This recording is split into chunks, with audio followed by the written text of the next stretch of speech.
Everyone, कैसे हैं आप सब। मैं सुमन और आज हम करते हैं company law prevention of operation and mismanagement. Company law का ये टॉपिक हम करने जा रहे हैं कि जो कंपनी के अंदर क्या होता है कि मोस्टली हमने पढ़ा पीछे लास्ट लेक्चर्स में कि जो कंपनी के जो मोस्ट ऑफ डिसीजन होते हैं ना वो सबके सब क्या होते हैं, मेजोरिटी बेस पे होते हैं। यानी कि जो हम कहते हैं कि रिजोल्यूशन पास हुआ या स्पेशल रिजोल्यूशन पास करवाया, तो वो कैसे पास करवाया जाता है। यानी कि जब कंपनी की जो एनुअल जनरल मीटिंग होती है, उस एनुअल जनरल मीटिंग में जो सारा जो भी हमारा मुद्दा होता है, स्पेसिफिक जो भी हमारा रिजोल्यूशन होता है वो हम रखते हैं। एंड देन क्या होता है कि उसके ऊपर वोटिंग होती है। जितने भी शेयर होल्डर होते हैं जिसके पास भी वोटिंग पावर है कंपनी के अंदर, वो सबके सब क्या करते हैं, वोटिंग करते हैं। तो जहाँ पे इसकी मेजोरिटी होती है ना कि ठीक है, यानी कि 100 में से 51% यानी कि 51 पीपल जिस साइड होंगे वो मेजोरिटी हो जाएगी। तो जिस साइड 51 होंगे यानी कि वो रिजोल्यूशन है वो पास हो जाएगा। एक तरीके से उसको क्या होगा, अप्रूवल मिल जाएगी। ठीक है, यानी कि डिसीजन किसके बेस पे ले जाते हैं कंपनी में, मेजोरिटी के बेस पे। यानी कि जिस साइड क्या है ज़्यादा लोग होंगे, जिस पक्ष में ज़्यादा लोग होंगे, यानी कि कोई भी प्रपोजल है रिगार्डिंग, ऐसे लगा लो कि कंपनी की शेयर कैपिटल है वो इंक्रीज करनी है, या कंपनी का कोई भी मुद्दा है। हमने लास्ट पढ़ा है, एनुअल जनरल मीटिंग भी करी है और हमने बाकी भी डिस्कस किए हैं, तो उसमें हमने बहुत से क्लियर किया है। तो अगर आप और भी डीप में देखना चाहते हैं तो आप प्रीवियस वीडियोस देख लीजिएगा, आपको वहाँ से क्लियर हो जाएगा। यानी कि कोई भी हमने डिसीजन लेना है तो उसमें क्या होगा कि वोटिंग करवाई जाएगी और जितने लोग उसके पक्ष में विपक्ष में, यानी कि जिस साइड मेजोरिटी होगी, ठीक है, रेजोल्यूशन को पास करने में या जिसको पास नहीं करने में, जिस साइड मेजोरिटी होगी वही डिसीजन लिया जाएगा। तो उसके चलते क्या होता है ना कि कई बार क्या हो जाता है कि जो मेजोरिटी करके लोग अपने प्रॉफिट के लिए वो क्या है, जो माइनॉरिटी यानी कि जो दूसरे लोग रह जाते हैं उनके अगेंस्ट ले जाते हैं, या कहीं ना कहीं यूँ कह लो कि जो उनके इंटरेस्ट के खिलाफ होता है, या फिर कहीं ना कहीं कंपनी का भी इंटरेस्ट नहीं होता, वो लोग अपने पर्सनल इंटरेस्ट के कारण अपना पर्सनल इंटरेस्ट गेन करने के लिए क्या करेंगे, अपनी मेजोरिटी बना देते हैं। तो फिर जो माइनॉरिटी लोग थे उन्होंने कहा भी ऐसे तो काम नहीं चलेगा, कि हमारे पास कुछ तो राइट होना चाहिए ताकि मतलब एटलीस्ट एक चांस ऐसा तो हो जिससे हम ये तो प्रूफ कर सकें कि भी ये जो डिसीजन लिया गया है that is wrong for the company and for the minority share holder. तो उसी के रिगार्डिंग क्या है कि जो भी यानी कि उसको हम क्या कहते हैं, ऑपरेशन एंड मिसमैनेजमेंट होता है। सॉरी, ये आएगा मिसमैनेजमेंट। यानी कि कंपनी के अंदर जो भी डिसीजन होंगे, यानी क्या तो वो क्या अच्छे से मैनेज नहीं कर रही है। और ऑपरेशन का जो सही मीनिंग क्या होता है वो हम अभी आगे करेंगे। थोड़ा बेसिक कर लेते हैं। यानी कि जब क्या होता है कि जहाँ पे मेजोरिटी मिलके माइनॉरिटी का शोषण करे,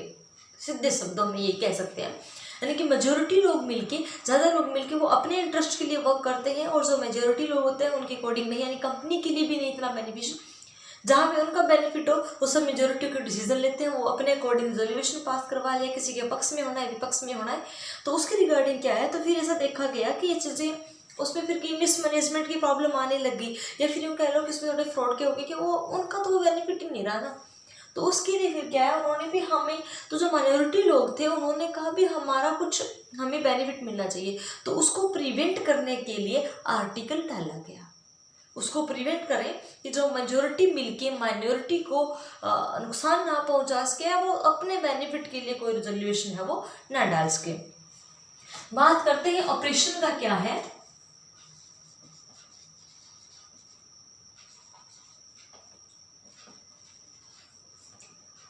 ऑपरेशन क्या होगा, यानी कि जहां पे अगर आपको मतलब बुक के कोडिंग कराऊं, the word operation has not been defined company act, properly company act में डिफाइन नहीं है, लेकिन कहीं ना कहीं आर्टिकल वो डाला गया है, इसका सेक्शन जरूर डाला गया है। When the ownership right of a member are violated और he is not giving fair play towards his right is called operation. यानी कि जब मेंबर्स मिलके कंपनी के अपने हित के अकॉर्डिंग काम करें, जो अपने जो ओनरशिप का राइट है उसको मिसयूज करके अपने हित के लिए वर्क करें, दूसरों के लिए नहीं। ठीक है, तो वहाँ पे वो चीज़ें क्या होगी कि वो अपने राइट्स हैं, जो पावर है ना उसका मिसयूज करें। पावर क्या है कि वो मेजोरिटी करके कोई भी रेजोल्यूशन पास करवा सकते हैं, तो उसका वो क्या है, मिसयूज कर रहे हैं। ठीक है, अदर वर्ड्स में हम कहें कि मतलब जो अच्छे से डीलिंग नहीं करता, वो फेयरली वर्क नहीं करते कि सबके बेनिफिट के लिए करें। ठीक है, जो भी अपने क्या है कंडीशन जो रखी गई थी उसको वॉयलेट करें, तो ये सारे ऑपरेशन में आती हैं। According to section 397 of the Company Act, there will be operation if the majority shareholder misuse their right and take company's business as their personal property, resulting loss to the minority shareholder. और ये operation क्या हो गया कि जब लोग company की property को यानी कि कंपनी को क्या समझने लग जाए, अपनी पर्सनल प्रॉपर्टी, कि कंपनी है वो हमारी पर्सनल प्रॉपर्टी है, इसको हम जैसे चाहें जिस हिसाब से चाहें अपने वोटिंग से अपनी मेजोरिटी से यूज हम कर सकते हैं, अपनी मेजोरिटी लगा के इसका हम क्या यूज कर सकते हैं। फिर उसको क्या है, उसका रिजल्ट क्या निकलता है कि लॉस होता है किसको, माइनॉरिटी को, क्योंकि क्या है कि वो कोई भी रिजोल्यूशन में पास करवाना चाहते हैं उसका रिजेक्ट कर दिया जाएगा, अरे अपनी मेजोरिटी से उसको क्या कर लेंगे, एक्सेप्ट कर लेंगे। अगर कोई रिजोल्यूशन पास करवाना चाहते हैं तो ये लोग रिजेक्ट कर देंगे, ठीक है, तो इनका पास नहीं होगा। और अगर ये कोई अपना रिजेक्ट करना चाहे तो ये अपनी मेजोरिटी से पास कर लेंगे। यानी कि कहीं ना कहीं क्या ये अपना बेनिफिट देखते हैं कि जो कंपनी है वो हमारी क्या है, पर्सनल प्रॉपर्टी है, तो उसके अकॉर्डिंग काम करते हैं, क्योंकि इनके पास क्या है वो एक पावर आ जाती है, एक राइट आ जाता है, तो दैट इज कॉल्ड ऑपरेशन। ठीक है, अब हम बात करते हैं कि इसकी कंडीशन क्या क्या होती हैं।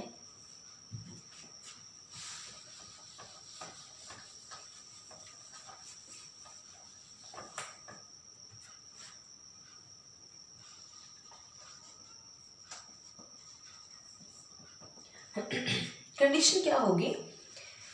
when the majority shareholder, जब मतलब मेजोरिटी शेयर होल्डर मिलके, जब मतलब ऑपरेशन कब कब अराइज होता है ये भी हम कह सकते हैं फॉर ऑपरेशन, जब मेजोरिटी शेयर होल्डर मिलके क्या करेंगे, यानी कि मेजोरिटी है वो क्या करे, डिसीजन ले, किसी के भी पक्ष में कंपनी का कोई भी डिसीजन है वो मेजोरिटी मिलके लेती है, मेजोरिटी है वो किसी भी फॉर्म में, जिसमें क्या होगा कि इन लोगों का प्रॉफिट होगा, कि अपने प्रॉफिट के लिए प्रॉपर हम कहें मेजोरिटी शेयर होल्डर क्या करेंगे, decision the board of director and make it impossible for the company to function, यानी कि कोई भी कंपनी है, ठीक है, तो उसका ऐसा कंपनी अपना फंक्शन परफॉर्म कर रही है, ठीक है, वहां पे क्या करेंगे कि नहीं ये कंपनी का फंक्शन है, ये रॉन्ग है, यानी कि कंपनी के फंक्शन को स्टॉप कर देना, या जहाँ पे माइनॉरिटी लोग हैं उनका बेनिफिट रहे, कंपनी का बेनिफिट हो रहा, लेकिन शेयर होल्डर का बेनिफिट इतना नहीं हुआ, तो अपने बेनिफिट के लिए कंपनी के फंक्शंस को स्टॉप कर देना, ठीक है, तो वो क्या है इसमें आता है ऑपरेशन में, where the majority shareholder tried to force new and more risky object upon an unwilling minority, जब मेजोरिटी शेयर होल्डर मिलके क्या करें, ट्राई टू फोर्स, किस चीज के लिए ट्राई फोर्स करते हैं कि जहां पे मतलब क्या है, जो भी नया और जो नया कोई भी ऑब्जेक्ट आता है उसको रिस्की बना दे, ताकि माइनॉरिटी है वो क्या हो जाए, खत्म हो जाए, ठीक है, तो ये क्या चाहते हैं कि माइनॉरिटी है वो खत्म हो जाए, ताकि हमारा ही राइट रहे, तो कोई ऑब्जेक्शन करने वाला ही ना हो, तो कोई अगर सवाल नहीं करेगा, कोई विपक्ष में नहीं होगा, अगर कोई उसको सही और गलत नहीं बताएगा, गलत को गलत नहीं कहेगा, उसके बारे में कुछ कहेगा नहीं, तो उनका राज होएगा, वो अपने अकॉर्डिंग काम करेंगे। तो ये ऑपरेशन का होता है जब कंपनी के मेंबर हैं कि जहाँ पे मतलब कोई भी अनरीजनल वर्क, ठीक है, where there is an unreasonable and consist refusal to accept a transfer, यानी कि कोई भी रिजोल्यूशन है उसको क्या करना, रिजेक्ट कर देना, रिजोल्यूशन को क्या कर देना, रिजेक्ट कर देना विदाउट एनी रीजन, या फिर यूँ कह सकते हैं हम कह सकते हैं विद अनरीजनल, ठीक है, कि रिजेक्ट कर देना थ्रू या कह सकते हैं विद, कह सकते हैं कि उसके जो भी अनरीजनल क्या होता है, रीजन होता है, अनरीजनल कंडीशन होती है, और उसी को लेके क्या कर दे, रिजेक्ट कर दे, यानी कि वो कोई वैल्यूएबल कंडीशन नहीं होती जिसको लेके आपने इस रिजोल्यूशन को रिजेक्ट किया हो, लेकिन क्या है वो अपनी मेजोरिटी करने के लिए कि माइनॉरिटी का बेनिफिट ना हो जाए, तो उस केस में वो क्या करते हैं, इसको अपनी वोटिंग राइट को यूज करके रिजेक्ट करवा देते हैं। जो कंपनी के अफेयर्स हैं, कंपनी का जो भी वर्क है, where the affair of a company are being conducted by the director doing nothing to defend, यानी कि जहाँ पे कंपनी का डायरेक्टर है वो इस चीज़ को डिफेंड नहीं कर रहा कि ये जो वर्क कर रहे हैं मेजोरिटी मिलके वो कंपनी के इंटरेस्ट में नहीं है, ठीक है, माइनॉरिटी का नुकसान हो रहा है, वो ऐसा कोई डिफेंड कर ही नहीं रहा, तो वो भी एक ऑपरेशन में शामिल ही हो गया ना उस वर्क में, तो वो कंसिडर किया जाएगा। where the decision issue and allot of share is in a manner by which existing majority shareholder and reduce a minority। यानी कि क्या करें, कोई भी अगर न्यू शेयर है, ठीक है, इश्यू करना या अलॉट करना, इश्यू और अलॉट किसके बेस पे करें, इस तरीके से करें कि माइनॉरिटी क्या हो जाए, रिड्यूस हो जाए, यानी कि कैसे भी करके क्या हो जाए, माइनॉरिटी खत्म हो जाए। माइनॉरिटी खत्म हो जाएगी तो और भी उनके लिए वर्क क्या हो जाएगा, इजी हो जाएगा। यानी कि ये सारी चीजें क्या आती हैं, ऑपरेशन में आती हैं, जब मतलब पर्सन है वो क्या अपने राइट्स को मिसयूज करके अपनी मेजोरिटी को लेके अपने अकॉर्डिंग काम करवाना चाहते हैं।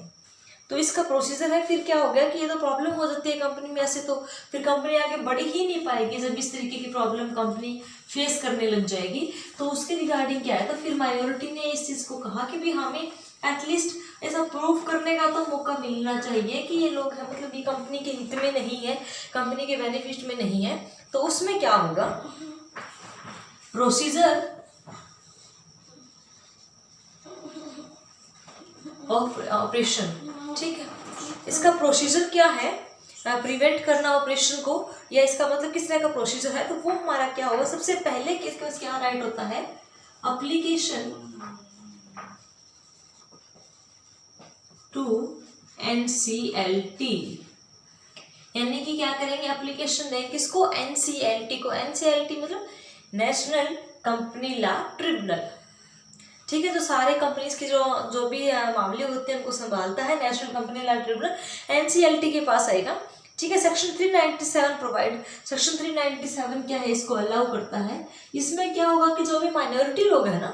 हम क्या कर रहे हैं, प्रोसीजर कर रहे हैं किसका, प्रिवेंट ऑफ ऑपरेशन का, यानी कि इसको प्रिवेंट करने का मतलब क्या प्रोसीजर रहेगा वो हम कर रहे हैं।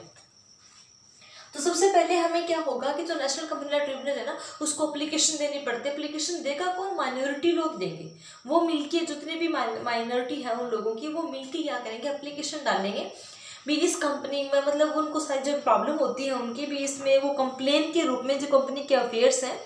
वो पब्लिक इंटरेस्ट के अकॉर्डिंग नहीं हो रही है, कंपनी के लिए बेनिफिशियल नहीं है, कहीं ना कहीं मेजोरिटी है वो मिलके अपना खुद का बेनिफिट देख रही है, माइनॉरिटी का नुकसान हो रहा है उसमें, ठीक है। इस तरह के एप्लीकेशन है वो क्या करेंगे, NCLT को डालेंगे। बट क्या होता है कि सेक्शन 399 क्या कहता है कि एक इंडिविजुअल पर्सन एप्लीकेशन डाले उसके ऊपर है वो NCLT सुनवाई नहीं कर सकता, क्योंकि कंपनी के अंदर क्या है, हजारों लोग जुड़े होते हैं, ठीक है, बहुत सारे लोग होते हैं, कंपनी की एक चेन होती है। तो उसमें कहता है कि अगर एक पर्सन को हो सकता है किसी भी पर्सनल रीजन की वजह से प्रॉब्लम हो, तो ऐसे एक एक पर्सन की सुनने लग गई तो जितने लोग हैं कहीं ना कहीं उतनी प्रॉब्लम्स हैं, है ना। ऐसा नहीं हो सकता कि एक पर्सन ने जाके कंप्लेन करी और उसके ऊपर सुनवाई कर ली जाए। तो उन्होंने क्या कहा कि सेक्शन 399 इन्होंने क्या है अप्लाई किया, वो सेक्शन क्या कहता है कि जब कौन कौन लोग या कितने उसमें कंडीशन है कि जो लोग एप्लीकेशन लेके आएंगे, तो वो कंडीशन क्या है, रिक्वायर्स नंबर ऑफ मेंबर में अप्लाई द NCLT क्या हो जाएगा कि मतलब कोई भी अगर शेयर कैपिटल वाली कंपनी है तो इनका मतलब एट लीस्ट, यानी कि not less than 100 member, at least 100 member तो क्या हो मिलके एप्लीकेशन लगाए, यानी कि एक एप्लीकेशन के अंदर 100 लोगों के साइन हो, 100 लोग इस बात की सहमति जताते हो कि हाँ इस कंपनी में ऑपरेशन हो रहे हैं, मेजोरिटी अपना बेनिफिट देख रही है, तो 100 लोग पीपल होने चाहिए। या फिर क्या होगा, 1/10 ऑफ टोटल मेंबर, जितने मेंबर कंपनी के अंदर हैं उनका 1/10, ठीक है। अगर सपोज कि 1000 लोग हैं तो 100 होने चाहिए, अगर 5000 लोग हैं तो उसका 1/10, यानी कि कम से कम 500 लोग हैं इस चीज़ के लिए एग्री करते हो कि हाँ मेजोरिटी अपने बेनिफिट के लिए डिसीजन लेते हैं, रेजोल्यूशन पास करें, अपनी मनमानी कर रहे हैं। अगर शेयर कैपिटल यानी कि without share holder share capital company है तो उसमें क्या होगा कि जो 1/10 ऑफ टोटल मेंबर, और ना इसके अंदर जो शेयर कैपिटल है या तो 100 मेंबर होने चाहिए या 1/10 ऑफ टोटल मेंबर, इसमें से विच एवर इज लेस, तो यानी कि जो इसमें से कम होगा ना वही अप्लाई किया जाएगा। इनमें से जो भी कम होगा, जो भी इसमें कम होगा, या तो मतलब 100 मेंबर, सपोज की कंपनी है उसके अंदर 900 पीपल वर्क करते हैं, लेट अस एग्जांपल लेते हैं, अगर उसमें 900 पीपल वर्क करते हैं तो या तो 100 लोग हों एप्लीकेशन देने वाले, तो इसका 10 क्या हो जाएगा 90, यानी कि मतलब जो लेस होगा 90 होगा तो भी अप्लाई है वो, ये कंडीशन है वो फुलफिल हो जाएगी। अगर शेयर कैपिटल यूज नहीं करती तो वहाँ पे जितने भी मेंबर हैं उसका 1/10 होना चाहिए। ठीक है, तो ये हमारी क्या कंडीशन है। उसके बाद ये फर्स्ट स्टेप हो गया। देन क्या हो गया, ठीक है एप्लीकेशन दे दिया तो एनसीएलटी क्या करेगा, उसके ऊपर सुनवाई करेगा to give reasonable order. NCLT क्या करेगा, इनकी ठीक है, इनकी जो भी प्रॉब्लम है उसकी सुनवाई करी, जो प्रॉब्लम है उसको देखा। ठीक है, स्टडी करने के बाद ये सारा का सारा अगर एनसीएलटी सेटिस्फाई होता है, एनसीएलटी को लगता है कि वाकई में जो एप्लीकेशन में प्रॉब्लम आई है, ठीक है, तो जो भी चीज़ें मेंशन की गई है एप्लीकेशन में वो ट्रू है, वो सही है। ठीक है, अगर बाइंडिंग अप ऑफ कंपनी क्या है वो अनफेयरली हो रहा है, यानी कि जो एप्लीकेशन में चीज़ें लिखी गई हैं, ठीक है, तो वो क्या करेगा, उसको एक्सेप्ट कर लेंगे और उसके ऊपर जो भी प्रोसेस हो गया यानी कि एप्लीकेशन को क्या करा, एक्सेप्टेड। ठीक है, और फिर जो भी इसकी प्रोसेस होगी उसको क्या किया जाएगा, फॉरवर्ड किया जाएगा, यानी कि कैरी ऑन किया जाएगा। जो भी इसका प्रोसीजर रहेगा एनसीएलटी को लगेगा कि ठीक है, जो जैसा उसको ठीक लगे। इस टोटली डिसीजन किसके ऊपर होता है, एनसीएलटी के ऊपर होता है। अगर उन्हें लगता है कि जो चीज़ें एप्लीकेशन में मेंशन की गई है वो ट्रू है तो आगे फर्दर कंटिन्यू वर्क करेगा और उसकी पूरी डिटेल तक जाएगा। ठीक है, कंपनी के जो अफेयर हैं वो किसी से कनेक्ट किए जा रहे हैं, पब्लिक इंटरेस्ट में वाकई में नहीं है कि हैं। ठीक है, कंपनी के मतलब कंपल्सिव वाउंड अप किस तरीके से हो रहा है, अगर कंपनी वाइंड अप होते हैं, जो भी टर्म एंड कंडीशन एप्लीकेशन में जो लगता है कि हाँ सही है, अगर वो फॉलो अप होती है तो आगे क्या करेंगे, अपना प्रोसेस स्टार्ट कर देंगे। Other information to central government by tribunal. Third इसका क्या होगा, information to central government by tribunal, यानी कि यहाँ पे एनसीएलटी क्या करेगा, सेंट्रल गवर्नमेंट को इन्फॉर्म करेगा। ठीक है, सेंट्रल गवर्नमेंट को किस लिए इन्फॉर्म करना है कि अगर सेंट्रल गवर्नमेंट को कि इस कंपनी के अगेंस्ट है वो ट्रिब्यूनल ये एक्शन लेने जा रहा है, तो सेंट्रल गवर्नमेंट को उसका पता होना चाहिए। सेक्शन 400 कहता है कि जो एनसीएलटी है, सेक्शन अप्लाई होता है 400, तो एनसीएलटी को क्या है, NCLT must inform to government. NCLT है वो गवर्नमेंट को क्या करे, इसकी इंफॉर्मेशन दे, इसका नोटिफिकेशन दे एनसीएलटी, ये जरूरी है। जो भी इसके अंदर एक्शन लिए जा रहे हैं सेक्शन 397 के रिगार्डिंग है, 398 के अकॉर्डिंग टू सेंट्रल गवर्नमेंट, ठीक, कंसिडरेशन में ले, इसकी रिप्रेजेंटेशन को देखे। ठीक है, it made to it by the central government before passing a final order, यानी कि जब एनसीएलटी है उसके रिगार्डिंग कोई भी कंपनी के अगेंस्ट या मेजोरिटी के अगेंस्ट एक्शन लेने जा रही है तो उससे पहले सेंट्रल गवर्नमेंट को इन्फॉर्म करना जरूरी है। तो ये क्या है सारा इसका प्रोसीजर, यानी कि पहला स्टेप क्या है, एप्लीकेशन डालेंगे एनसीएलटी को, देन एनसीएलटी इसको स्टडी करेगा एंड वेरीफाई करेगा और उसके बाद रीजनेबल ऑर्डर देगा और उसके ऊपर स्टेप लेने से पहले सेंट्रल गवर्नमेंट को इन्फॉर्म करेगा। सेंट्रल गवर्नमेंट का अगर अप्रूवल मिल जाती है तो आगे इसको एक्शन में ले लिया जाता है। ये चीज़ है वो मेजोरिटी के लिए भी कहीं ना कहीं है। ठीक है, अगर वो कोर्ट में चीज़ें प्रूफ कर दे कि भी माइनॉरिटी है वो उसके अगेंस्ट हो रही है मेजोरिटी के अगेंस्ट, तो मेजोरिटी को भी रिलीफ का है इसके अंदर कि वो भी अपने अगर वो प्रूफ कर दें कि भी हमारा जो एप्लीकेशन है वो फॉल्स है, ऐसा कोई भी मिस ऑपरेशन या ऑपरेशन नहीं हो रहा है, तो एनसीएलटी को भी रिलीफ मिल जाता है। वो ऑर्डर पास करता है आफ्टर स्टडी उसकी पूरी जानकारी लेने के बाद। तो ये बात आती है यहाँ तक की ऑपरेशन। अब आती है मिसमैनेजमेंट की। जो पीपल भी इसमें मैनेजिंग में होते हैं, ठीक है, यानी कि वो क्या करते हैं, मिसमैनेजमेंट करते हैं। मिसमैनेजमेंट का मतलब अपनी राइट्स और पावर का मिसयूज करके और अपना ही बेनिफिट देखते हैं मेनली। ठीक है, तो वो हम इसमें करने वाले हैं mismanagement.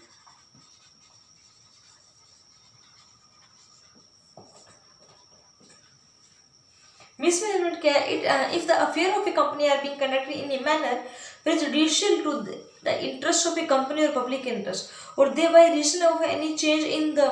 management or control of the company, it is likely that the affair of company will be conducted in that manner is called mismanagement। यानी कि क्या होता है, ये कंपनी के जितने भी फंक्शंस हैं, जितने भी वर्क्स हैं, वो इस तरीके से परफॉर्म किए जाएं जिसमें कंपनी का और पब्लिक का इंटरेस्ट हो, ठीक है, उनके बेनिफिट के लिए वो काम हम कर रहे हो। लेकिन अगर कहीं ना कहीं ये इंटरेस्ट नहीं है ऐसा, ठीक है, यानी कि इस चीज़ से हटके, इस पर्पज से हटके अपना कोई भी मैनेजिंग करती है कंपनी, कोई भी डिसीजन लेती है जिसमें पब्लिक का कोई बेनिफिट नहीं हो, कहीं ना कहीं कंपनी का भी बेनिफिट नहीं है,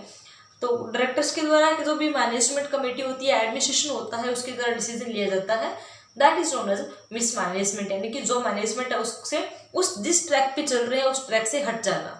वो किसी भी पर्सनल बेनिफिट के लिए या किसी भी चीज़ के लिए जो ऐसा करते हैं, तो उसको प्रिवेंट करने के लिए सेक्शन 398 लगा हुआ है, प्रोवाइड किया गया है मिसमैनेजमेंट के रिगार्डिंग। तो इससे हम कैसे प्रिवेंट होंगे, सेम इसका भी मतलब प्रोसीजर भी हम कह सकते हैं। सबसे पहले यही है एप्लीकेशन किसको देंगे, टू NCLT को ही, ठीक है। यानी कि इसमें क्या है, नेशनल कंपनी लॉ ट्रिब्यूनल को हम क्या करेंगे, एप्लीकेशन देंगे उसके बारे में। ये कंपनी के किसी भी मेंबर्स के द्वारा, यानी कि उसकी रिक्वायरमेंट होती है कि वो जितने भी मेंबर्स हैं, ठीक है, यानी कि वो रजिस्टर्ड होना चाहिए, वाकई में कंपनी का मेंबर होना चाहिए, ठीक है, जो भी 397 में दिया गया था कि जहाँ पे मतलब कंपनी की जो भी अफेयर्स है उसको प्रॉपर्ली कंडक्ट नहीं किया जा रहा है, या वो इस तरीके से मैनेज किया जा रहा है जिसमें पब्लिक का कोई भी इंटरेस्ट नहीं है, ठीक है, कोई पर्सनल प्रॉफिट नहीं है, कोई भी मटेरियल अपनी मैनेजमेंट है, वो जो भी एडमिनिस्ट्रेशन है जो कंपनी को मैनेज कर रही है, वो अपनी चॉइस के अकॉर्डिंग, अपनी मर्जी के अकॉर्डिंग उसमें चेंजमेंट लेके आ रहे हैं, जबकि ऐसा पब्लिक के हित में भी नहीं है। तो इस तरह कोई भी चेंज करता है तो वो क्या कर सकते हैं, NCLT में कंपनी के मेंबर्स हैं वो क्या कर सकते हैं, शिकायत दर्ज करवा सकते हैं। कोई भी अगर चेंज किया गया, कोई भी अल्टर किया गया बोर्ड ऑफ डायरेक्टर के द्वारा या किसी ओनरशिप के द्वारा कंपनी के साथ, ठीक है, अगर शेयर कैपिटल नहीं है तो किसी भी मेंबर के द्वारा अगर ऐसा कोई भी अल्टर या चेंजमेंट किया गया है, the material change the management और control does not include the change, यानी कि कोई भी मटेरियल के अगर चेंज किया वो नहीं, जैसे कि शेयर कैपिटल चेंज हो गया या कहीं फर्दर इन्वेस्टमेंट का जो डिसीजन है वो चेंज हो गया, तो वो चीज़ें इसमें इंक्लूड होती हैं। डिबेंचर होल्डर का डिबेंचर एक्सीड कर रहे हैं, शेयर कितने अलॉट किए जाएं, इस तरह के डिसीजन में कोई भी अल्ट्रेशन किया गया हो अपने अकॉर्डिंग, ठीक है, मैनेजमेंट के द्वारा, एडमिनिस्ट्रेशन के द्वारा, तो वो सारी जो प्रॉब्लम्स हैं वो कहाँ डाली जाएंगी, वो एप्लीकेशन है वो किसी भी मेंबर के द्वारा दी जा सकती है। देन सेकंड पॉइंट है वो सेम एज इट इज है, to give reasonable order,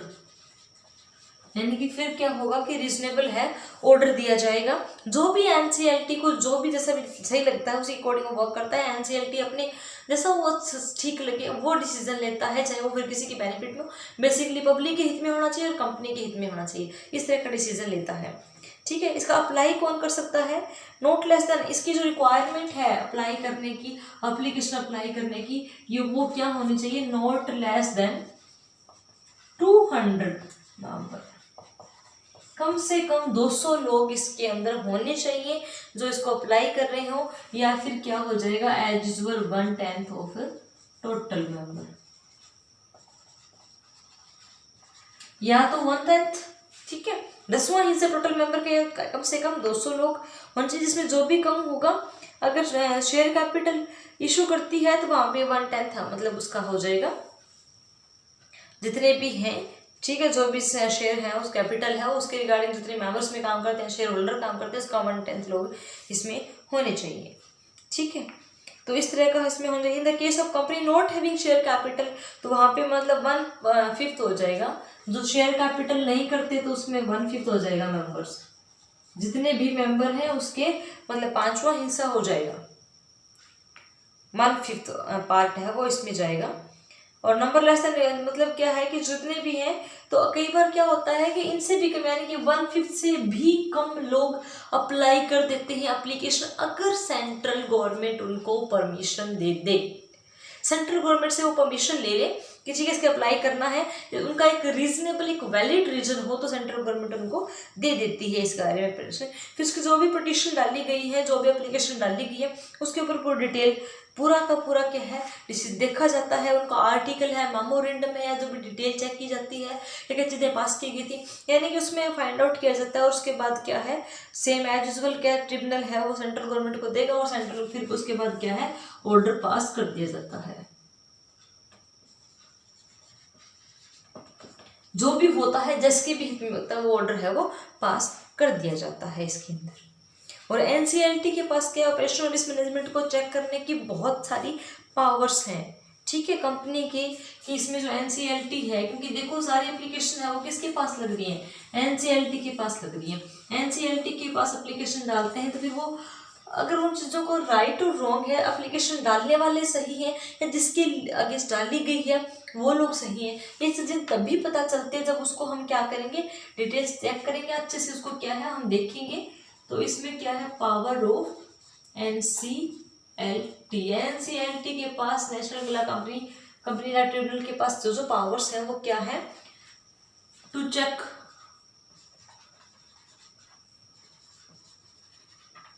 affair of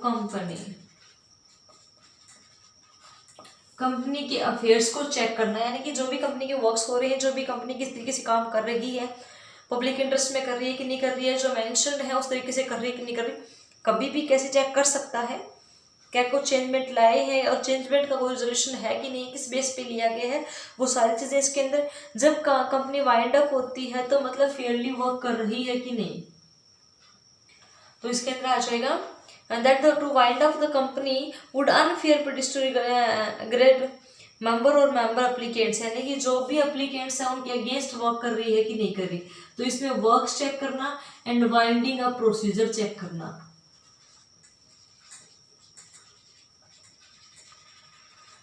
क्या प्रोसीजर है, किस अकॉर्डिंग कंपनी है वो वर्क कर रही है कि नहीं कर रही है, ठीक है। अगर वो कंपल्सरी वाइंड अप कर रही है तो उसके वजह से डिवाइड कर रही है अपनी चीज़ों को, वो देखना कंपनी। और फ्यूचर में क्या क्या रेगुलेशंस हैं वो कंपनी अपने कंडक्ट करने वाली है, कोई भी परचेजेस किया है, ठीक है, यानी कि फ्यूचर के फंक्शन क्या डिसाइड किए हैं, किस तरीके से वो पास करेगी वो देखना। एंड नेक्स्ट क्या हो जाएगा कुछ भी नया परचेज करना,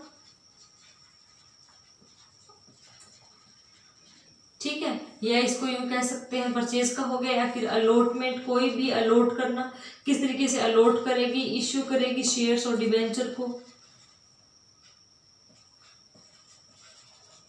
उस चीज को चेक करना, उस चीज को चेकआउट करना कि किस तरीके से है, ठीक है, क्या टर्मिनेट होगा, किस तरह से, क्या इसमें कोई भी मॉडिफिकेशन किया गया हो एग्रीमेंट का,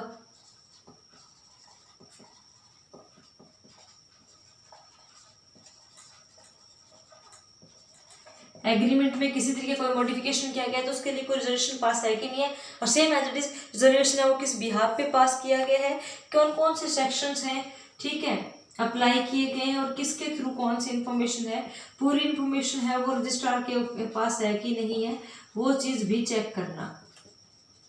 यानी कि फुल इन्फॉर्मेशन है वो वहां से भी लेना। तो ये सारे के सारे क्या है पावर्स हैं, अधिकार हैं एनसीएलटी के पास, जिसके थ्रू वो मतलब कोई भी चीज़ कंपनी की चेक कर सकता है। कुछ भी अल्टर किया गया है मेमोरेंडम में, आर्टिकल में, तो वो किस बेस पे किया गया है, कौन सा उसमें परमिशन ली गई, वो सारी चीज़ें चेकआउट करना। और सेंट्रल गवर्नमेंट को भी पावर है कंपनी में, वो कौन कौन सी हैं,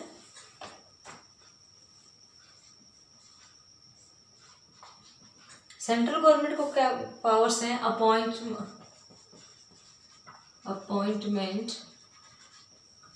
ऑफ डायरेक्टर्स को अपॉइंट करना जब कंपनी को लगता है कि एप्लीकेंट्स की जो बात है वो सही है, वैलिड है, ठीक है, डायरेक्टर है वो इस तरह कोई भी एक्शन नहीं ले रहा है, ये चीज़ प्रॉब्लम्स हो रही है, तो उसमें क्या है जो एनसीएलटी स्पेसिफाई कर दे, ठीक है, इफेक्टिव कि हाँ कंपनी के पब्लिक के इंटरेस्ट के लिए डायरेक्टर की जरूरत है, तो सेंट्रल गवर्नमेंट उस कंपनी में अपना डायरेक्टर वो अपॉइंट कर सकती है, अपना डायरेक्टर उसमें दे सकती है कि वो अपने ऑफिस को होल्ड करे, देखे, ठीक है। The directors appointed shall hold office for a period not exceeding 3 year, 3 साल ज़्यादा ही वहाँ पे क्या है वो पर्सन काम नहीं करेगा, ठीक है। और जो सेंट्रल गवर्नमेंट के द्वारा ही अपॉइंट होगी तो not required to qualification share की जरूरत नहीं है, क्वालिफाइड शेयर खरीदने के जो टर्म एंड कंडीशन है वो चीज़ें इतनी अप्रूवल करने की जरूरत नहीं है, सेंट्रल गवर्नमेंट उसको अपॉइंट करेगा और उसका टाइम पीरियड के अकॉर्डिंग वो सारे काम करेगा गवर्नमेंट के अकॉर्डिंग, ताकि कंपनी के बेनिफिट के लिए हो और पब्लिक इंटरेस्ट के लिए वर्क हो। Other direction to the company,